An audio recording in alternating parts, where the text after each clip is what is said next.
भगवत गीता के इस सेशन में आप सभी का स्वागत, जहां हम हर रोज भगवत गीता की चर्चा करते हैं और आजकल हम भगवत गीता के दूसरे अध्याय को जान रहे हैं।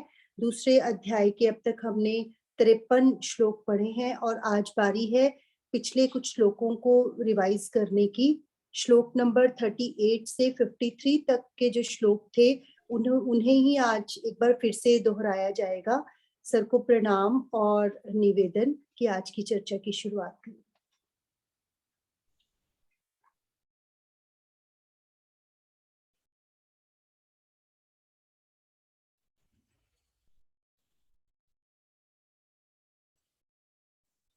वसुदेव सुतं देवं कंसचाणूरमर्दनं देवकी परमानंदं कृष्णं वंदे जगद्गुरुं। सभी को बहुत बहुत प्रणाम।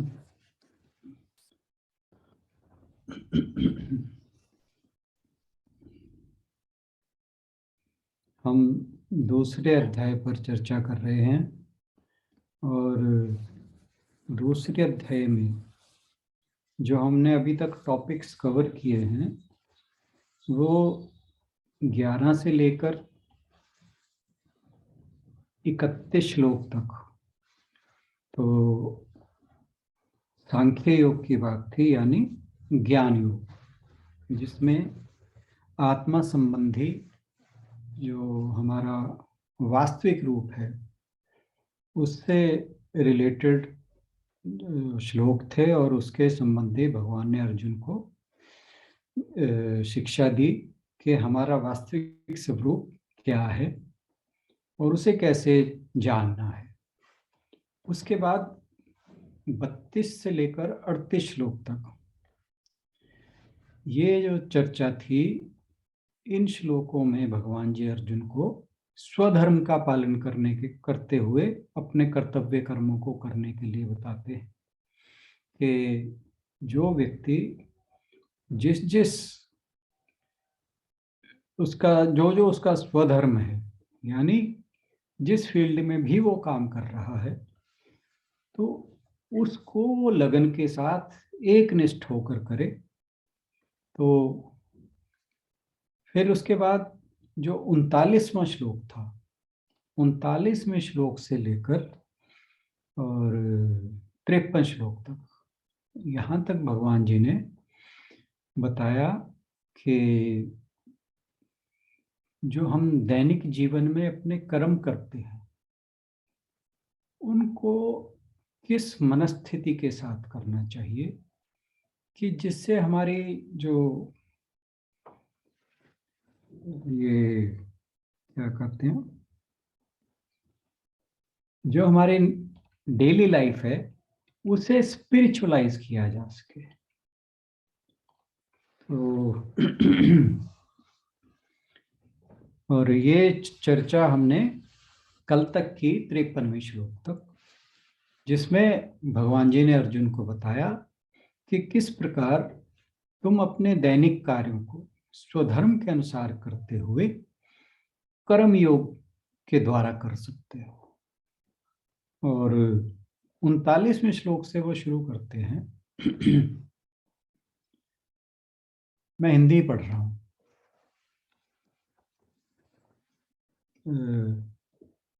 39वां श्लोक है कि जो तुझे सांख्य शास्त्र के अनुसार, यानी जो 11 से 31वें श्लोक तक बताया, जो बुद्धि कही गई या ज्ञान कहा गया, अब तू योग विषय इस बुद्धि को सुन।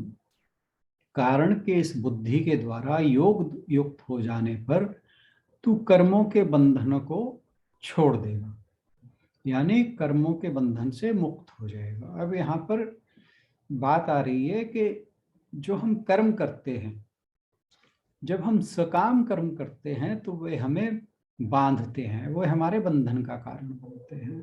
बंधन का क्या अभिप्राय है कि हम जन्म मृत्यु के चक्र में फंसे रहते हैं। क्योंकि जो भी हम सकाम कर्म करते हैं उसका, चाहे वो शुभ हो चाहे अशुभ हो, उसका व्यक्ति को फल जरूर भोगना है। तो फल जरूरी नहीं कि जो वर्तमान जीवन है उसी में भोगे जाएं। तो हमारा एक कर्म का खाता, संचित कर्म का खाता बनता जाता है।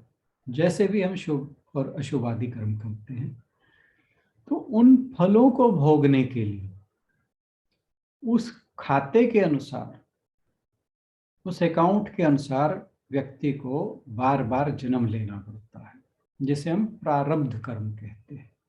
तो जो भी अगला जीवन मिलता है वो प्रारब्ध कर्मों के अनुसार मिलेगा, जो संचित कर्मों के का पार्ट रहता है। तो जब बार बार व्यक्ति जन्म मृत्यु को प्राप्त होता है, उसका कारण यही है कि उसके जो कर्मों का अकाउंट है, जब तक वो डिप्लीट नहीं होगा, नहीं, हाँ, डिप्लीट नहीं होगा, खत्म नहीं होगा, तब तक मनुष्य इस संसार चक्र से बंधा रहेगा। तो जो 39 से 53वें श्लोक तक भगवान जी ने बताया है वो ये है कि हम दैनिक जीवन में अपने सभी कर्मों कार्यों को करते हुए, कर्तव्य कर्मों को करते हुए किस प्रकार अपने जीवन को आध्यात्मिक बना सकते हैं और धीरे धीरे अपने जो कर्मों का अकाउंट है उसे जीरो कर सकते हैं, ताकि इस संसार में बार बार जन्म मृत्यु को प्राप्त ना करना पड़े और अंततः मोक्ष प्राप्त कर उस एक आत्म स्वरूप ईश्वर के साथ व्यक्ति एक रूप हो जाए। तो यहां यही बता रहे हैं कि अब मैं तुझे वो बुद्धि बताऊंगा। इसके बाद 40वां श्लोक कहा कि इस निष्काम कर्म योग के मार्ग में जो कुछ भी एक बार किया जा चुका है उसका नाश नहीं होता। यानी जो कर्म सर्वहित, स्वार्थ से रहित, सर्वहित के लिए किए जाते हैं, निष्काम होकर किए जाते हैं, वो उसका कोई नाश नहीं होता। फिर कहा प्रत्यवायो न विद्यते, तो ना ही उनका कुछ उल्टा असर होता है, मतलब विपरीत फल भी नहीं मिलता उनका। और कहा कि इस कर्म योग रूपी धर्म का थोड़ा सा अनुष्ठान भी बड़े भय से मुक्त कर देता है। यानी जो कर्मयोग के मार्ग पर चलना शुरू कर देता है, ये जो थोड़ा सा अनुष्ठान है, इसका मतलब कि जब व्यक्ति धीरे धीरे आध्यात्मिक मार्ग पर कर्मयोग को फॉलो करते हुए चलने लगता है, फिर वह जो कर्मयोग का अनुष्ठान है वह बड़े भय से, बहुत बड़े भय से, महतो भयात यहाँ कहा गया था श्लोक के अंदर, जो बहुत बड़ा भय है उससे मुक्त कर देता है। और ये बहुत बड़ा भय क्या है? हम सब जानते हैं कि जिंदगी में सबसे बड़ा भय मनुष्य को है मृत्यु का भय। तो यानी जब हम इस मार्ग पर चलने लगते हैं तो मृत्यु के भय जो है वो खत्म हो जाता है, मृत्यु का भय नहीं रहता। कि फिर मृत्यु ये लगता है कि वो एक निश्चित है और आएगी तो आएगी, जो है सो है। क्योंकि जो जन्म के साथ मृत्यु का आना शाश्वत सत्य है। जैसे आत्म स्वरूप हमारा आत्मा शाश्वत है, वैसे ही मृत्यु, जो भी जिसका भी जन्म है उसकी मृत्यु अवश्यम भावी है, यह भी एक शाश्वत सत्य है। फिर उसके बाद 41वें श्लोक में कहा कि इस मार्ग में, मार्ग कौन सा? आध्यात्मिक मार्ग, कर्मयोग का मार्ग। इस मार्ग में निश्चयात्मिक का बुद्धि एक निष्ठ होती है, यानी उसकी एक ही निष्ठा रहती है, जो निश्चयात्मक बुद्धि। एक निष्ठा का क्या अर्थ है? कि मुझे इस जीवन को सार्थ बनाकर मोक्ष की प्राप्ति करनी है, वो एक निष्ठ बुद्धि है। और जो अव्यवसायिकता बुद्धि थी,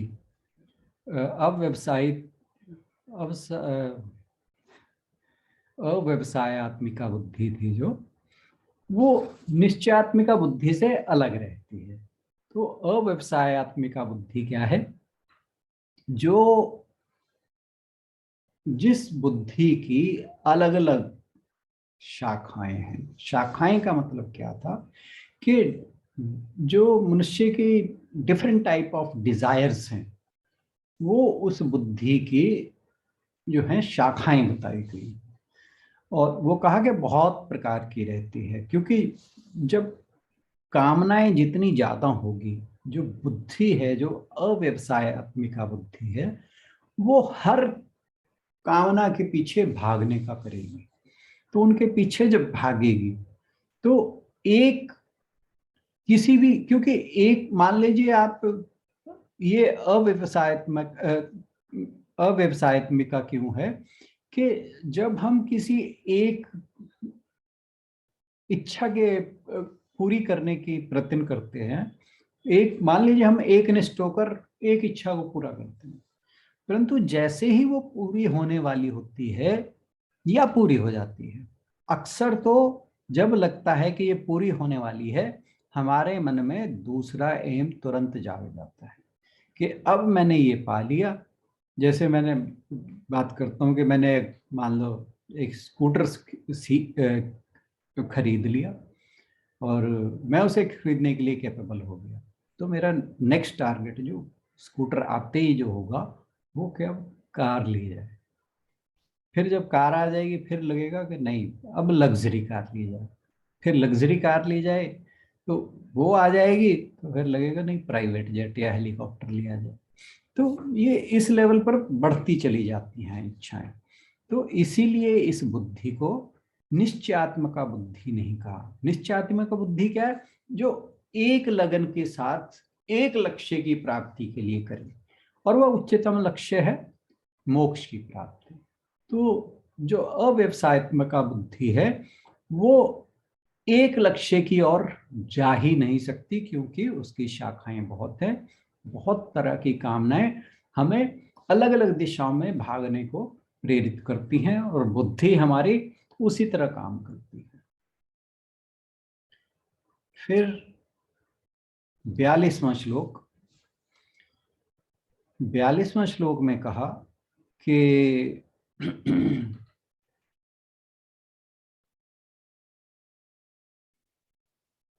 हाँ, यहाँ वेदों की बात कही गई है कि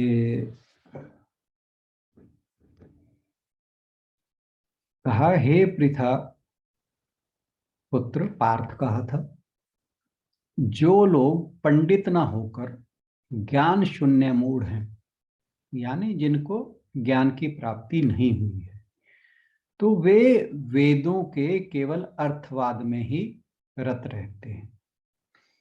ऐसा कहा करते हैं कि दूसरा कोई उपाय सुख प्राप्ति का नहीं है। यानी वेदों के कर्म कांड की बात हो रही है कि जो वेदों में कर्म कांड बताया है, तो जो ज्ञान जिनमें अभी उदित नहीं हुआ, वो ये सोचते हैं कि बस जो ये वेदों में बातें कही गई हैं, जिससे ये प्राप्त हो जाए, ये प्राप्त हो जाए, स्वर्ग की प्राप्ति हो जाए, यानी सांसारिक इच्छाएं इहलोक की और परलोक की, उनके प्राप्ति के लिए ही वो वेदों का अध्ययन करते हैं। जो वेदों में कही गई बातें हैं, वो लगता है उन्हें कि इससे अलग और कुछ है ही नहीं। मतलब उनकी बुद्धि जो है वो वहीं तक रहती है कि जो हमें इस लाइफ को कैसे बेटर बनाना है। बेटर यहाँ पर मतलब है कि हमारी जो यहाँ पर अचीवमेंट्स हैं, हमारे जो भौतिक इच्छाएं हैं, वो कैसे पूरी होंगी। मुझे ये मिल जाए, मेरी इतनी धन हो जाए, मेरी इतनी संपत्ति हो जाए, मुझे ऐसा पुत्र प्राप्त हो जाए, मुझे ऐसी पत्नी प्राप्त हो जाए, मुझे ऐसा पति प्राप्त हो जाए। तो ये जो चीजें हैं, तो ये वेदों के कर्म कांड के अंतर्गत आती हैं। वहां इस तरह के वचन कर्म कांड में कहे गए हैं। और हालांकि हम बार बार बात करते हैं कि उसके अंदर उपनिषद आदि ज्ञान कांड की भी बातें हैं, लेकिन जिनका अभी ज्ञान उदित नहीं हुआ वे लोग उन बातों में ज्यादा इंटरेस्टेड रहते हैं जो उन्हें मेटेरियल डिजायर्स के बारे में अपनी ओर खींचती हैं, अपनी ओर आकर्षित करती हैं। तो उन्हें लगता है कि दूसरा कोई उपाय सुख प्राप्ति का नहीं है, क्योंकि जो वास्तविक सुख है वो तो केवल अपने आत्म स्वरूप को पहचानने के बाद ही, जिसे हम परमानंद की अवस्था कहते हैं, वो तभी मिलता है। और वह कर्म कांड में कहीं नहीं आता। वेदों में जो कर्म कांड का भाग है उसके अंदर केवल और केवल अपनी जो फिजिकल डिजायर्स हैं उनको कैसे फुलफिल किया जाए इसके बारे में ही ज्यादा बातें कही गई हैं। और इनको कहा, जो इस तरह की बातें हैं उन्हें कहा पुष्पों के समान, पुष्पिताम याम इमाम पुष्पिताम वाचम। तो यानी कि दान करने से ये होगा, पूजा पाठ करने से ये होगा, मंदिर में इतने दिन जाने से ये चीज की प्राप्ति होगी, ये वाला यज्ञ करने से ये मिलेगा। तो इस तरह की बातें। और कहा कि इन पुष्पित वचनों से जिनका चित्त हरा गया है, ऐसे भोग और ऐश्वर्य में लिप्त वालों की समाधि साधन में निश्चयात्मिका बुद्धि नहीं होती, क्योंकि निश्चयात्मिका बुद्धि वाला व्यक्ति अलग अलग इच्छाओं के प्रति, जिसे कहा था पिछले श्लोक में, नाना प्रकार की कामनाएं, उनके पीछे नहीं भागता। निश्चयात्मिका बुद्धि वाले का एक ही एम होता है कि मुझे अपने वास्तविक स्वरूप को पहचान कर मोक्ष की प्राप्ति करनी है। तो इसका मतलब है कि उन्हें मोक्ष या ईश्वर की प्राप्ति कभी नहीं हो सकती जो वेदों में कहे हुए इन पुष्पित वचनों के में ही आकर्षित रहते हैं।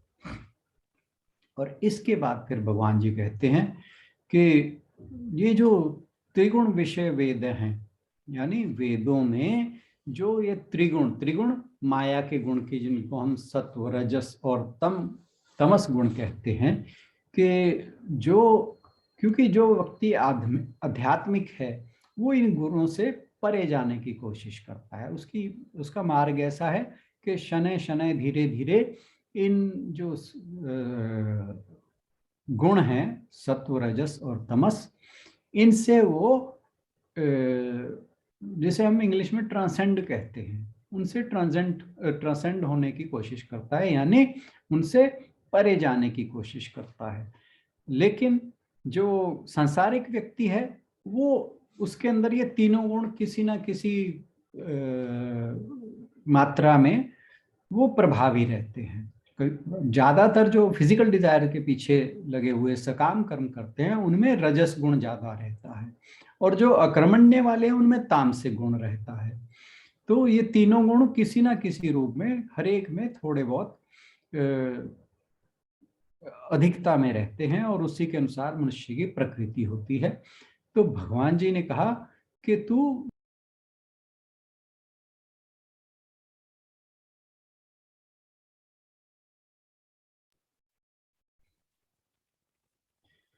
कि जो ये त्रिगुण वैश्य वेदा हैं, तू निस्त्रय गुण्यो भवार्जुन, कि तू इन गुणों से परे हो जा। निर्द्वंद्वो नित्सत्वस्थ निर्योग क्षेम आत्मवान, यानी तू इन द्वंद्वों से रहित हो जा, सदा उस सत्य सच जो शाश्वत सत्य है उसके अंदर स्थित हो।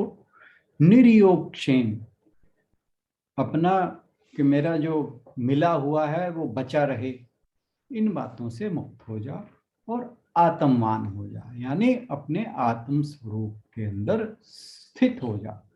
तो कहने का भाव यही है कि जो कर्मकांड में बातें कही गई हैं उनसे तू परे हो जा। ऐसा नहीं, ये हम बार बार बात करते हैं कि वो निरर्थक हैं, कि वो एक स्टेपिंग स्टोन का काम करती हैं। जो कर्मकांड की बातें हैं वो व्यक्ति को किसी ना किसी रूप में थोड़ा बहुत ईश्वर की ओर तो मोड़ती ही हैं। लेकिन जो व्यक्ति आध्यात्मिक मार्ग पर चल जाता है, उसे धीरे धीरे उन चीजों से ऊपर उठना होता है। तो आध्यात्मिक मार्ग पर कौन चलेगा? जिसे अपने सत्य स्वरूप को जानने की इच्छा होगी, जिसे मोक्ष की प्राप्ति की इच्छा होगी, जिसे कहा मुमुक्षु। जो भी जिज्ञासु और मुमुक्षु है वह कर्मकांड से धीरे धीरे विरक्त होता जाता है, अपनी सांसारिक इच्छाओं को कम करता और आध्यात्मिक पथ पर बढ़ने लगता है।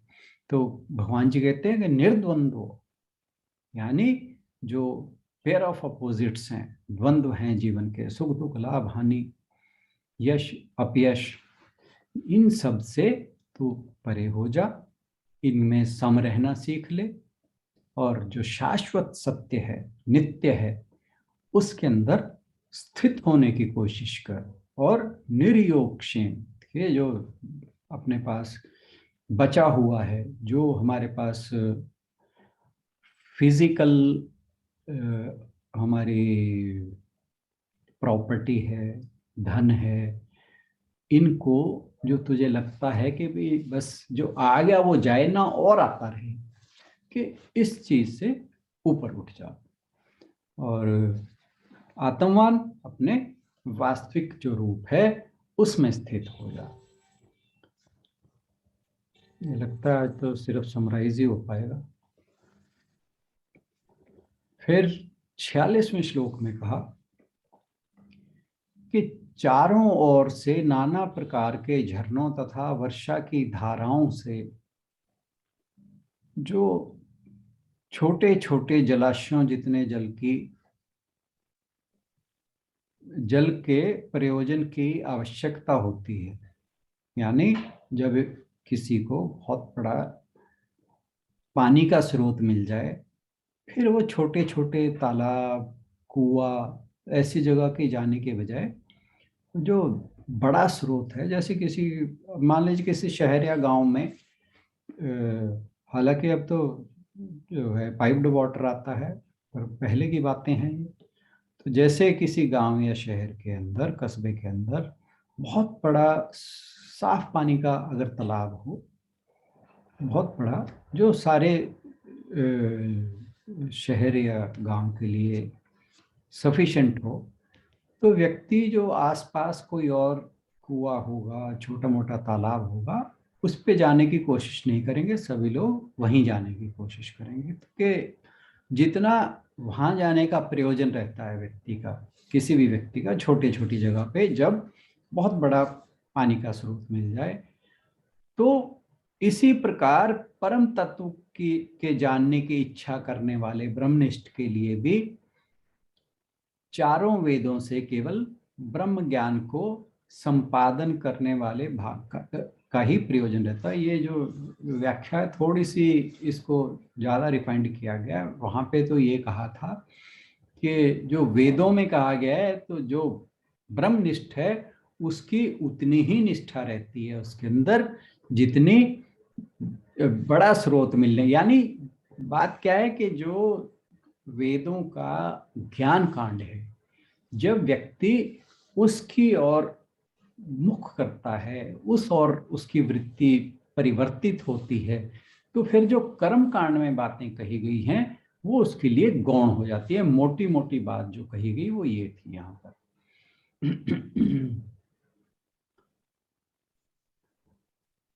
अब आता है जो इस कर्म योग का आधारभूत श्लोक है कि कर्मण्येवाधिकारस्ते मा फलेषु कदाचन मा कर्म फल हेतुर्भुः मा ते संगोस्त्वे कर्मणि, यानी कि तेरा कर्म पर, इस पे हम बहुत लंबी चर्चा की थी, मैं ज़्यादा रिवाइज नहीं करूँगा, वो सिर्फ वो जो 4 बातें कही गई थी उसके बारे में बात करूँगा। इस श्लोक का मेन उद्देश्य है कि how to spiritualize our actions, कि जो हम कर्म करते हैं, जो भी हमारे संसार में, जगत में रहते हुए जो भी व्यवहार कर्म है, जो भी कर्तव्य कर्म है, उनको करते हुए हम कैसे उनको आध्यात्मिक बना सकते हैं, यानी उन्हें भगवान की तरफ कैसे मोड़ सकते हैं।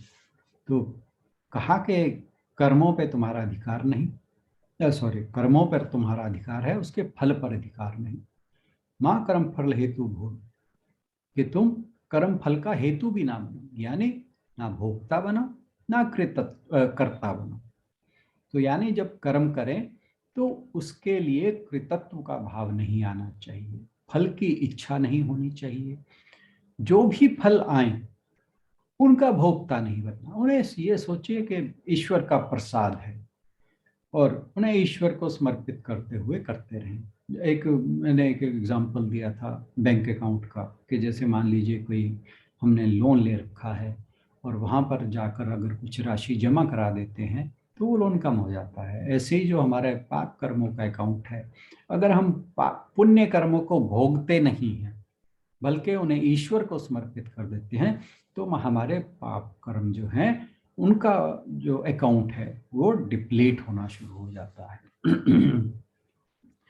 और कहा कि संगोस्त्व कर्मणि, यानी अकर्मणि भी नहीं होना, अकर्मणि से भी संग नहीं करना, यानी अकर्मण्यता में भी विश्वास नहीं, मतलब नॉन एक्शन, मतलब एक्शन से विरक्त नहीं होना, कर्मों से विरक्त नहीं होना, कर्मों के फल से विरक्त होना है, कर्मों से विरक्त नहीं होना। कर्म तो जब मनुष्य को जन्म मिला है तो वो तो करने ही होंगे।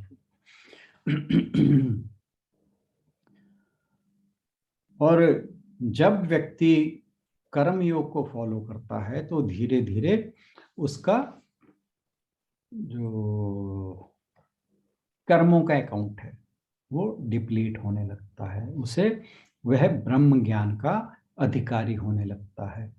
और फिर जब कर्मों के फल, जो भी कर्म करेगा उनके फल के साथ वो आसक्त नहीं होगा, तो फिर क्या होगा कि उन कर्मों का जो अकाउंट है, जिसे हम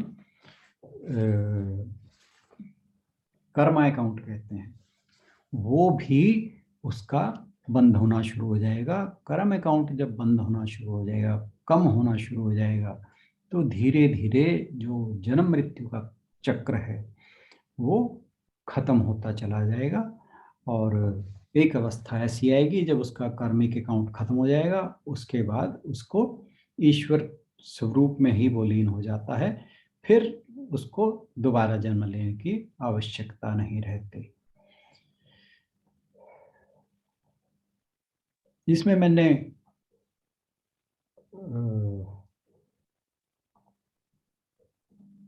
गार्गी और याज्ञवल्क्य की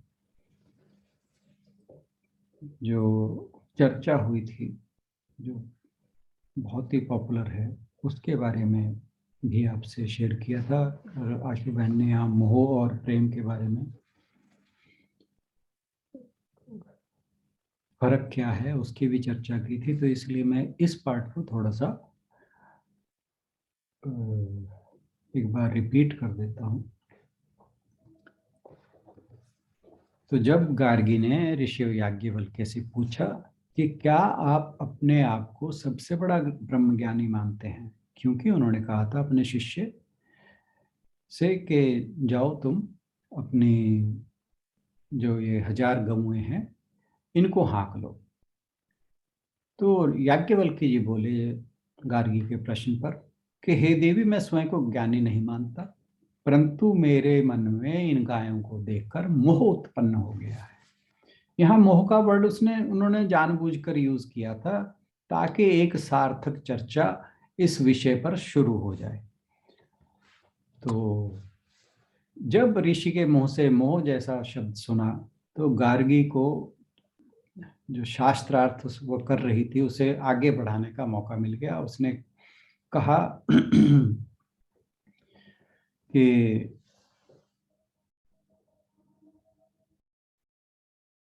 मैं जो मेन बात है उस पर ही आता हूँ, बीच में हमने काफ़ी बातें की थी, मैं जो प्रेम वाली बात थी उसी पे ही आता हूँ। तो जब वो चर्चा चल रही थी तो याज्ञवल्क्य जी थोड़े से क्रोधित होकर बोले कि गार्गी, इतने प्रश्न मत करो, कहीं ऐसा ना हो कि इससे तुम्हारा माथा ही फट जाए। तो गार्गी कुछ क्षणों के लिए मौन हो गई। फिर जो है जब उन्होंने देखा कि ये गुस्सा थोड़ा शांत हो गया, तो गार्गी ने कहा कि ऐसा माना जाता है कि स्वयं को जानने के लिए ब्रह्मचर्य अनिवार्य है, परंतु आप ब्रह्मचारी तो नहीं, आपकी तो स्वयं दो दो पत्नियां हैं। ऐसे में नहीं लगता कि आप एक अनुचित उदाहरण पेश कर रहे हैं।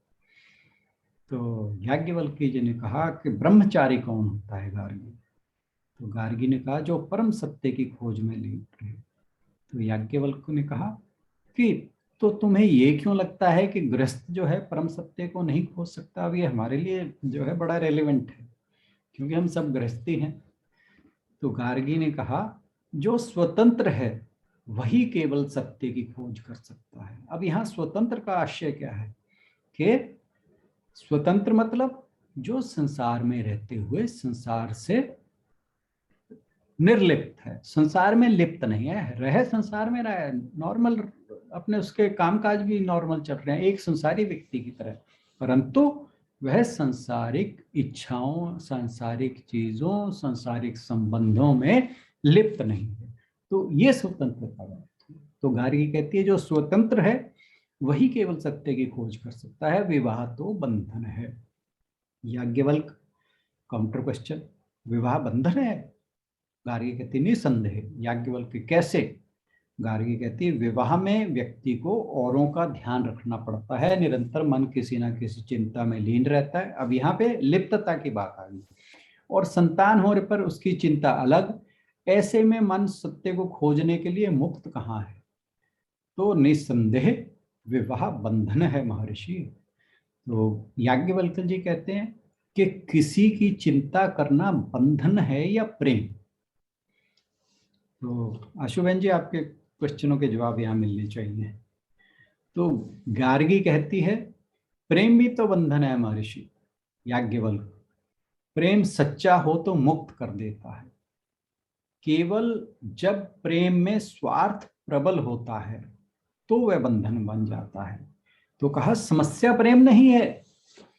तो प्रेम जो है कोई बुरी चीज नहीं है, तो समस्या क्या है? समस्या है प्रेम स्वार्थ भाव से करना। ये मेरा है इसलिए मुझे अच्छा लगता है, वो मेरा नहीं है उससे मैं वो मुझे अच्छा नहीं लगता।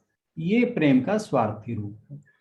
और प्रेम का निस्वार्थ रूप क्या है कि ये सारा जगत ईश्वर का ही रूप है, ये सब मेरे हैं, कहीं कोई भेदभाव नहीं है। जो आजकल पूरे जगत में बातें चलती है ना, ये वो है, ये वो है, ये ऐसा है, ये ऐसा है, ये चीजें खत्म हो जाती हैं जब निस्वार्थ प्रेम है। तो गार्गी कहती है प्रेम सदा स्वार्थी होता है महर्षि। याज्ञवल्क्य जब प्रेम से आशाएं जुड़ने लगती हैं, इच्छाएं जुड़ने लगती हैं, तभी स्वार्थ का जन्म होता है। ऐसा प्रेम अवश्य बंधन बन जाता है। जिस प्रेम में अपेक्षाएं ना हो, इच्छाएं ना हो, जो प्रेम केवल देना जानता हो, वही प्रेम मुक्त करता है। तो गार्गी कहती हैं सुनने में तो आपके शब्द प्रभावित कर रहे हैं महर्षि, परंतु क्या आप इस प्रेम का कोई उदाहरण दे सकते हैं? तो याज्ञवल्क्य जी ने बातें कही, वो बहुत प्यारी बातें कही। तो कहा गार्गी नेत्र खोलो और देखो, समस्त जगत निस्वार्थ प्रेम का प्रमाण है। ये प्रकृति निस्वार्थता का सबसे बड़ा उदाहरण है। सूर्य की किरणें, ऊष्मा, उसका प्रकाश इस पृथ्वी पर पड़ता है तो जीवन उत्पन्न होता है। ये पृथ्वी सूर्य से कुछ नहीं मांगती, वह तो केवल सूर्य के प्रकाश में खिलना जानती है। और सूर्य भी अपना इस पृथ्वी पर वर्चस्व स्थापित करने का कोई प्रयत्न नहीं करता, ना ही पृथ्वी से कुछ मांगता है, स्वयं को जलाकर समझ संसार को जीवन देता है। ये निस्वार्थ प्रेम नहीं तो और क्या है गार्गी? प्रकृति और पुरुष की लीला और जीवन उसके सच्चे प्रेम का फल है। हम सब उसी निस्वार्थता से, उसी प्रेम से जन्मे हैं और सत्य को खोजने में फिर कैसी बाधा? और इन बातों को सुनकर गार्गी पूर्णतः संतुष्ट हो जाती है। तो मैं इस बात को यहीं खत्म कर रहा हूं। आगे नेक्स्ट श्लोक, योगस्थ कुरु कर्माणि, के योग में स्थित होकर कर्म करनो अर्जुन, संग त्यक्त्वा धनंजय, के जो इनमें आसक्ति है फलों में वो त्याग दो। सिद्ध सिद्ध्यो समो भूत्वा समत्वम योग उच्यते। ये इंपॉर्टेंट श्लोक था कि जो समत्व है उसी को योग कहा गया है। सिद्ध सिद्ध्यो समो भूत्वा, जो भी ये द्वंद्व हैं इनको सम करना है। जब हम इन द्वंद्वों के बीच में अपने आप, मैंने बात की थी कि ये एक दो एक्सट्रीम्स हैं, जो ये पेयर ऑफ अपोजिट्स हैं या द्वंद्व हैं। तो जो व्यक्ति धीरे धीरे इन दोनों एक्सट्रीम्स के बीच में चलना सीख जाता है, पूरी तरह ना से, जो वेरिएशन है या वो थोड़ी रहे, ज्यादा ना रहे, एक्सट्रीम तक ना जाए, जो सेंटर लाइन है उसके आसपास ही चलता रहे, बिल्कुल सेंटर पे ना भी अगर, तो पूरा समत्व नहीं हो भी पाए तो भी धीरे धीरे समत्व की ओर बढ़े। तो कहा इस योग में स्थित होकर कर्म करिए, और जो फलों की आसक्ति है, कर्म के फल जो उससे उत्पन्न होते हैं, उनको त्याग दो। संगम त्यक्त्वा धनंजय। ठीक है, तो इससे बाद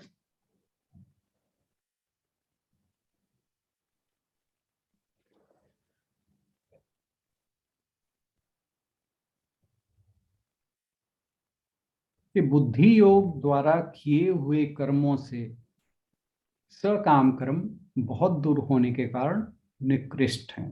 दूर है विरम कर्म बुद्धि योगा धनंजय।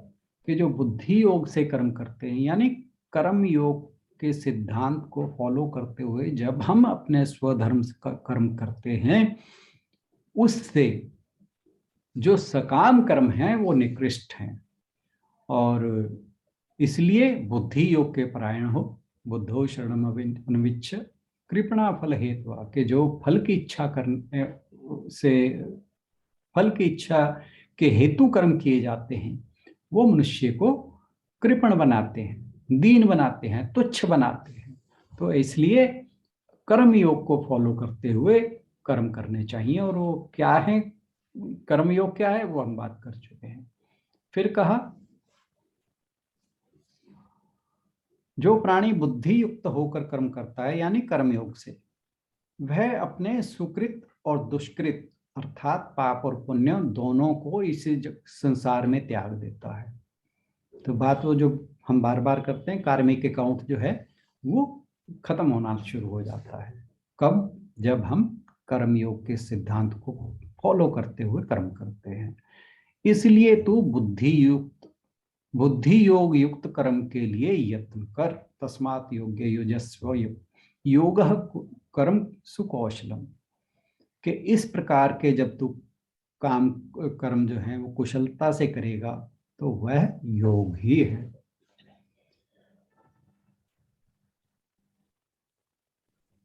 फिर आया कर्मजम बुद्धि युक्ता ही फलम त्यक्त मनीषिण जन्म बंध विनिर्मुक्ता पदम गच्छन्ति अनामि। यानी बुद्धि युक्त, ये बुद्धि युक्त का अर्थ बस यही लेना चाहिए, कर्म योग वाले, बुद्धि युक्त कर्म करने वाले ज्ञानी पुरुष मनीषिण कर्म से उत्पन्न फल को छोड़कर बार बार जन्म लेने के बंधन से छूट जाते हैं और मोक्ष पद, परम अवस्था जिसे कहा, ये है पदम कहा इसको, मोक्ष पद को प्राप्त होते हैं। तो ये हम बात कर ही चुके हैं कि जब मनुष्य फल को त्याग देता है कर्मों के, कर्म योग को फॉलो करते हुए, तो फिर बार बार जो जन्म है वो उस बंधन से छूट जाता है और मोक्ष की जो पद है उसका अधिकारी हो जाता है। फिर कहा 52वां श्लोक, यदा के मोह कलिलम बुद्धिर्व्यतिरिष्यति।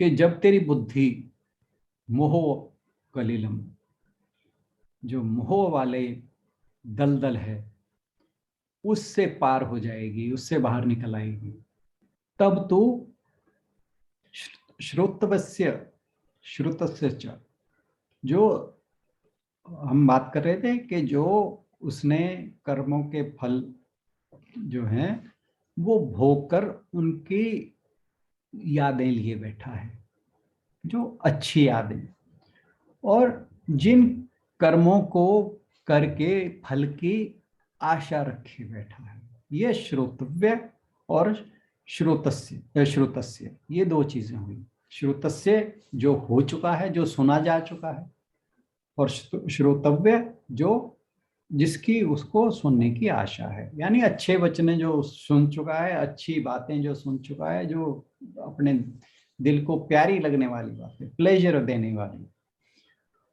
उनको वो याद रखता है, उनकी बात हो रही है। और जो आने वाला समय उसमें भी वो सोचता है ये हो जाए, ये मिल जाए, स्वर्ग की प्राप्ति हो जाए, पुत्र की प्राप्ति हो जाए, धन संपत्ति की, तो कहा इससे फिर वो निर्वेदम, तो वो निर्वेदम हो जाता है, यानी कि जो वेदों में कर्म कांड में बातें कही हैं उनसे वो पार हो जाता है। फिर लास्ट श्लोक, श्रुति विप्रतिपन्ना ते यदा स्थास्यति निश्चला समाधौ वचला बुद्धिस्तदा योगम अवाप्स्यसि।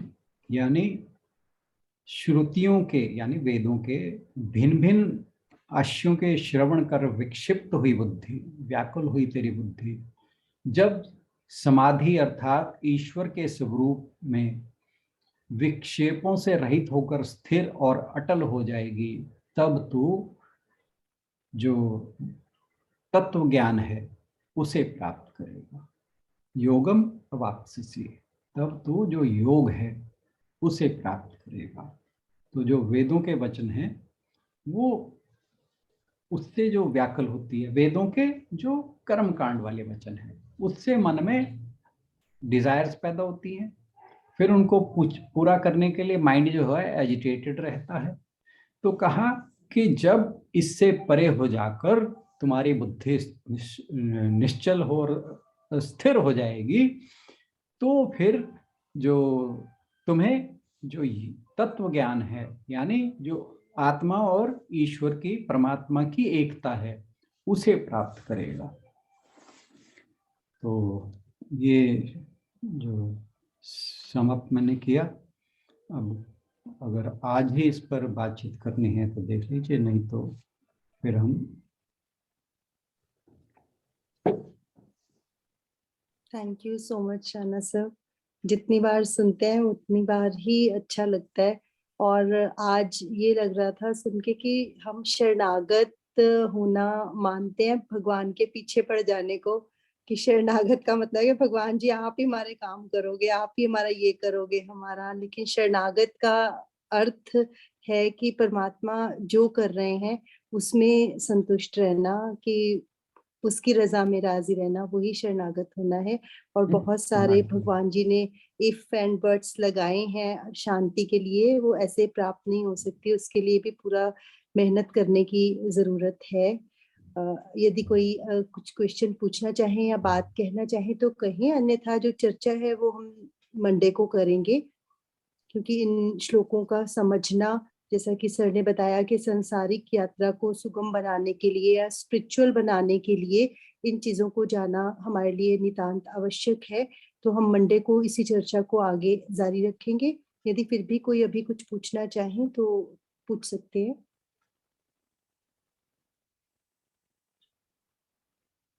ठीक है, फिर आज समापन की ओर बढ़ेंगे। बहुत ही अच्छी रही आज की चर्चा। हाँ जी, कुलदीप जी कुछ कहना चाह रहे हैं? मैं है तो बेकार सा क्वेश्चन वैसे लग रहा है मेरे को सोच के। एक बात मैं बता दूं, बेकार कोई भी क्वेश्चन नहीं होता, ये हमेशा याद रखें। अगर मन में प्रश्न है ना तो वो बेकार नहीं हो सकता। और एक चीज और बताऊं, जब भी कोई प्रश्न उठता है ना, हो सकता है आपको बेकार लग रहा हो, परंतु हो सकता है 10 और व्यक्तियों के मन में वही प्रश्न हो। तो इसलिए कभी भी अपने प्रश्न को बेकार मत कहिए। ये लग रहा है अगर वेदों में ये लिखा हुआ है, नहीं अब कह रहे ना ये कि स्वर्ग की प्राप्ति के लिए ये जो हम करते हैं यज्ञ वगैरह ये नहीं करने चाहिए, या जब ये वाली इच्छाएं रखनी है तो ये वेदों में इनकी चर्चा ही क्यों आई हुई है? अभी हमने करना तो भगवान को ही अगर प्राप्ति है। ये हम इन बातों की चर्चा कर चुके हैं, पर मैं आपको फिर जवाब देता हूँ, शायद आप मिस कर गए कि क्यों आई है। ये शायद हमने कल परसों भी बात की थी। ये बातें इसलिए आई हैं कि जो नॉर्मल लोग हैं वो सिर्फ और सिर्फ सांसारिक इच्छाओं के पीछे भागते हैं। बहुत से लोग ऐसे हैं जो ईश्वर में विश्वास ही नहीं करते। ठीक है, उन्हें लगता है कि बस मुझे सिर्फ और सिर्फ अपनी इच्छाएं पूरी करनी है। तो वेदों का कर्मकांड पाठ जो है उसका भाव ये है कि वो जो मेजॉरिटी ऑफ पीपल हैं उनको किसी तरह ईश्वरीय बुद्धि की ओर मोड़ना। अब ये देखिए, अब ये वेद खाली ये नहीं कहता कि ये करने से ये प्राप्त होगा, ये तो कहता ही है, इसके साथ साथ ये भी कहता है कि वे अच्छे कर्म करो, बुराई से दूर रहो। तुम गलत कर्म नहीं करोगे और इस प्रकार का कर्म करोगे तो तुम्हें ये फल मिलेगा। ठीक है, तो धीरे धीरे व्यक्ति की जो लाइफ है वो मॉरल और एथिकल होने लगती है। और जब वो एक बार इस लाइन की ओर मुड़ता है, बेशक वो, अब आप ये देखिए, आप मंदिर जाते हैं, गुरुद्वारा जाते हैं, मस्जिद जाते हैं या चर्च में जाते हैं, तो जब आप सालों साल वहां जा रहे हैं ना, तो आपको ईश्वर की तरफ जाना कुछ तो लगेगा ही। आप यज्ञ करते हैं, कुछ तो ईश्वर में श्रद्धा पैदा होगी। तो एक स्टेज ऐसी आती है व्यक्ति की जब वो धीरे धीरे फिर उसे लगता है कि नहीं, हम जो क्योंकि एक चीज तो मानते हैं कि जो इच्छाएं हैं वो हर व्यक्ति जानता है कि वो कभी भी नेवर एंडिंग जिसे कहते हैं वो चीज है, जब वो कभी पूरी होंगी ही नहीं। अब मान लो आप 20 साल तक मंदिर जा रहे हैं, यज्ञ कर रहे हैं, इच्छाएं आपकी बढ़ती जा रही हैं, एक पूरी होती है, और कहा तो ये जाता है कि आपकी जो वो क्षणिक सुख इच्छा पूरी होने से मिलता है ना, वो कायदे में दुख का बीज है। तो वो जब सुख मिला उसके बाद फिर दुख आएगा। एक स्टेज बंदे के लाइफ में ऐसी आती है जब वो सोचता है कि क्या इससे परे भी कुछ है। ठीक है ना, जब वो उस स्टेज पे आएगा फिर वो जो वेदों में ज्ञान कांड है, उपनिषद और ब्रह्म सूत्र आदि, फिर वो जो आध्यात्मिक मार्ग, जो वास्तविक मार्ग है, उसकी ओर थोड़ा बहुत उसकी जिज्ञासा जाएगी। जब उस ओर जिज्ञासा जाएगी फिर उसकी मोक्ष की प्राप्ति का मार्ग प्रशस्त होगा। तो इसलिए ये जितनी भी हमने चर्चा की है ना वेदों से संबंधित, कर्म कांड से संबंधित, हर जगह ये हर एक कमेंटेटर ने लिखा है कि ये व्यर्थ नहीं है। इनको ये नहीं समझना चाहिए कि ये बिल्कुल व्यर्थ हैं, पर भगवान जी कहेंगे इनसे, इनको ट्रांसेंड करो, इनसे परे जाओ। परे तभी जाएगा व्यक्ति, पहले वहां तक तो पहुंचे। जब वहां तक ही नहीं पहुंचा तो फिर वो परे कैसे जाएगा। तो एक मैंने जैसे कहा था, ये स्टेपिंग स्टोन है। हाँ जी, सीढ़ी होगी एक तरह से, मतलब हाँ उधर हाँ, जाने की सीढ़ी ये सबसे पहला कदम मान लीजिए। ठीक है, हाँ जी, ठीक है। तो ये वो एक श्लोक भी तो आया था किसी चैप्टर के अंदर कि कोई लोग मुझे इच्छाओं के लिए, कोई लोग खिन्न होकर, वो आया था ना। लेकिन जिस भी मेरे भाव से 4 प्रकार के करते हैं, भक्त हैं, भगत है 4 जो प्रकार के भक्त हैं। फिर कहा कि मेरा जो वास्तविक भक्त है वो इन सब चीजों से परे जाता है। तो भगवान जी भक्तों ने भी कहते हैं जो अपनी इच्छाओं के लिए ईश्वर को याद करते हैं, ऐसा नहीं है कि वो आउटराइट रिजेक्ट कर देते हैं। परंतु जो सेकंड चैप्टर है ना, उसके अंदर जो ये कहिए कि सार हर चीज का वो बताया गया है। अभी इन चीजों की डिटेल जो आशु बहन जी कह रही है ना, वो फिर वहां पे डिटेल आ गई कि वो एक्चुअली जो यहाँ पे कहा गया वो मतलब क्या था उसका। तो भगवान जी ने भी भक्त, ऐसा नहीं कह रहे कि ये मेरे भक्त नहीं है, भक्त उन्हें भी कह रहे हैं, पर कहा कि सबसे प्यारा भक्त मुझे कौन है, फिर वो बताते हैं।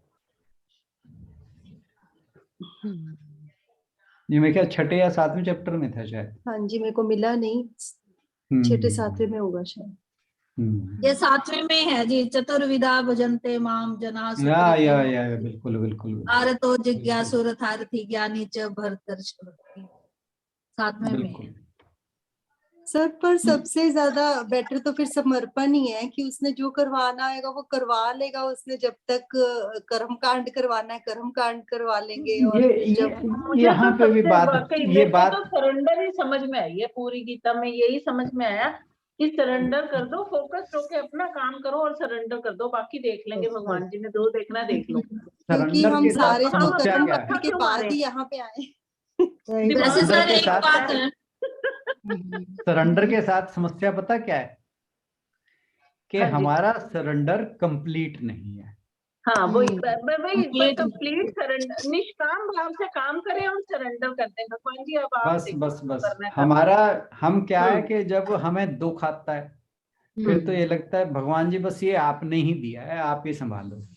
जब सुख वैसे आता एक है तो चेंज लग मैंने देखा राणा जी की, अब जब भी प्रेयर करती हूँ ना, मतलब अपने अपने चेंज की बात बता रही हूँ, प्रेयर करती हूँ या बच्चों के लिए भी कुछ, इंसान हर कोई कहता ही है अपने बच्चों से ज्यादा दुनिया में मेरे को नहीं लगता, चाहे कितने भी हम गीता पढ़ रहे हैं, लेकिन फिर भी अपने बच्चे प्यारे ही लगते हैं, हर एक को लगते होंगे, मेरे को लगता वो है। तो है और लेकिन इतना फर्क जरूर आया है कि ये कहने लग गए कि भगवान जी आपको पता है उनके लिए क्या अच्छा है, आप वो करो जो उनके लिए अच्छा है, बस जो भी उनके लिए अच्छा है वो आप कर दो भगवान जी। जब भी मैं भगवान जी से कहती हूँ, अब ये कहना शुरू कर दिया, पहले तो ये कहते थे ना कि भगवान जी अब उसको ये दे दो, भगवान जी ये कर दो, भगवान जी वो कर दो, अब ये नहीं, यस अब ये यस यस भगवान जी ये यस कर दो जो उसके लिए अच्छा है, भगवान वो करना।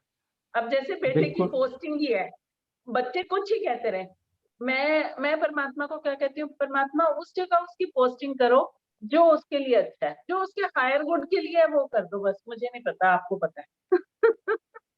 बिल्कुल सही ठीक है। है। मैं भी एक ये एग्जांपल देता हूँ। मेरी ये मेरी चेंज बेटी आया। की मेरी बेटी की यहाँ हिमाचल में जब सिलेक्शन हुई तो साथ साथ दिल्ली की भी तैयारी चल रही थी उसकी। वहाँ पे मेंस भी उसने क्लियर कर लिया था। जब उसकी पहली पोस्टिंग आई तो हम सोच रहे थे और सभी लोग कह भी रहे थे क्योंकि वो टॉपर थी कि भी शायद इसे शिमला मिल जाएगा। उसने अपने जो भेजी थी कंसेंट वो शिमला या सोलन के लिए भेजी थी, भी पास रहेगा। उसकी ट्रांसफर हो जाती है मंडी, तो मंडी दूर था।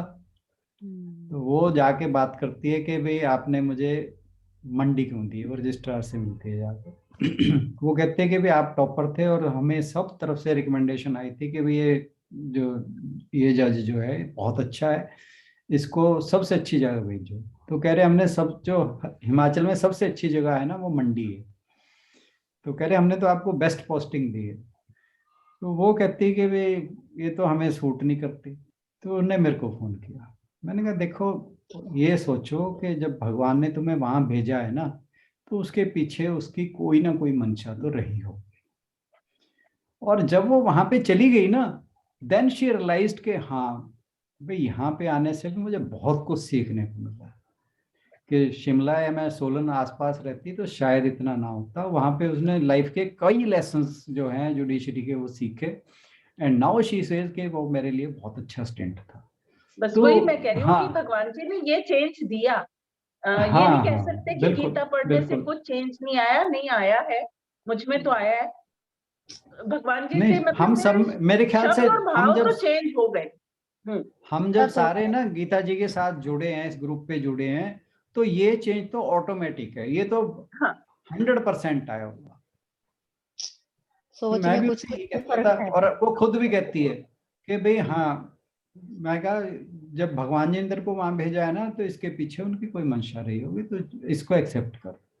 और उसके बाद से फिर ये ट्रांसफर वाली बात सोचनी छोड़ दी। ठीक है जो जहां जा रही है ना वे, मैं कहा मौज कर, तो जो भी है उसे एक्सेप्ट करो। तो ठीक है, उससे लाइफ इजी हो जाती है, शांत हो जाती है, नहीं बिल्कुल। परेशान रहता है बंदा। हाँ बहुत आसान हो जाती है हाँ जिंदगी की। अभी पहले मैं उस सोचती नहीं, थी कि बच्चे के जॉब लिए भी हो करूंगी, जाती है, पेरेंट्स के लिए भी हो कैसे जाती है। रहूंगी, आफ्टर रिटायरमेंट हो मैं करूंगी क्या। मेरे को तो खाली बैठने की बिल्कुल बहुत ज्यादा आदत, बिल्कुल आदत नहीं थी, मतलब एक मिनट भी दिमाग भी चलता रहता था, हाथ भी चलते रहते थे। लेकिन हो गए 2 डेढ़ पौने 2 साल हो गए और अब अच्छा लगने लग गया कि सुबह ये अटेंड करना है, शाम को ये अटेंड करना है, रात को ये अटेंड करना है। अच्छा लगने लगा। तो भगवान जी पता नहीं क्या करते हैं, बट बहुत कर देते हैं अच्छा बहुत सा। अच्छा कर रहे हैं वो सब, जो भी कर रहे हैं अच्छा कर रहे हैं। हाँ वही मैं कह रही हूँ, पता नहीं क्या करते हैं पर अच्छा कर देते हैं। मेरी भाभी से बात हो रही थी तो भाभी कहती कि मेरे ना निशा, मेरा घर में नाम निशा है, कि मेरे ना जो हमारी सर्विस तक में नहीं हुआ वो परमात्मा ने अब कर दिया। बहुत बच्चे ध्यान रखते हैं, काफी लेविश लाइफस्टाइल हो गया उनका, भाभी का। तो मैंने कहा भाभी परमात्मा जिसको जो चाहिए वो देते हैं, आपको वो दिया आफ्टर रिटायरमेंट, मतलब रोलिंग इन मनी। तो मेरे को ये चाहिए था, मेरा रुझान इस तरफ था, तो आपको वो दे दिया। ध्यान ही नहीं आया, मैं इसमें ही बड़ी खुश हूँ। बिल्कुल। तो परमात्मा को पता है किसको क्या चाहिए, वो उसको वही दे देता है। बिल्कुल, तो बहुत सही। चलिए एक्चुअली इसके साथ समापन किया। हाँ, एक्चुअली क्या है कि हमारे जो जीवन का ध्येय है वो सबसे पहला तो परम शांति ही है, जो हम बाद में खोजते हैं ना, जो हम बाद में खोज करते हैं, चॉइस सब है, कुछ करते हैं, ये सबसे चॉइस है, पहला पर ही भगवान ध्येय ने वो दे दिया। वो। हाँ, फिर उसके बाद तो सभी चीजें अपने आप आती रहती हैं। परम शांति ही हमारा सबसे बड़ा ध्येय है और पहले ही होना चाहिए, ये प्रायोरिटी होनी चाहिए हमारी। उसके बाद तो अपने आप ही सब कुछ होता है। जैसे अभी सर ने कहा कि मैंने उनको कहा कि पोस्टिंग ले लो आप मंडी की, और ले ली उन्होंने, क्योंकि इन्होंने क्या कर रखा था, समर्पण और शांति थी इनके मन को कि जो होगा अच्छा होगा। हम ये चीजें बाद में सोचते हैं और इन्होंने पहले सोची, तो नेचुरली वो पहली परम शांति हमारे जीवन का, मुझे तो लगता है कि सबसे बड़ा पहला ही ध्येय हमारा यही होना चाहिए। उसके बाद सब कुछ ये स्टेज धीरे धीरे आती है, एकदम से ये स्टेज भी नहीं आती। हाँ नहीं सर, वो तो है। पहली स्टेज तो वही है जो एजुकेशन की है। पहले तो हम छोटी चीजों में शांति सोचते हैं। पहले तो ये लगता था मेरी बेटी जज बन जाए, ठीक है ना, तो सबसे पहले तो ये थी बात। नहीं वो तो होता ही है सर कि हमारा, मुझे तो अब लगने लगे हैं सर, वो भी आप जैसे जैसे एक बात जी में और जा है, रहे हैं, अगर ये चीज एज से पहले आ जाए, है ना, तो ग्रोथ भी रुक जाए इंसान। जैसे ये चीज अगर हाँ बचपन में आ जाती तो शायद ये गलत है और कंप्लीट ना करते। नहीं ये गलत है, ये गलत है। मुझे ऐसे लगता है नहीं फिर ना एफर्ट कर, मतलब जो परमात्मा ने कर दिया वो ठीक, तो हो सकता है वो पढ़ाई ना करते। पर ये सूद सर की बात नहीं थी, सूद सर कह रहे थे करना वही है जो करना है, उसके बाद सोचना है कि हाँ जो हुआ अच्छा हुआ।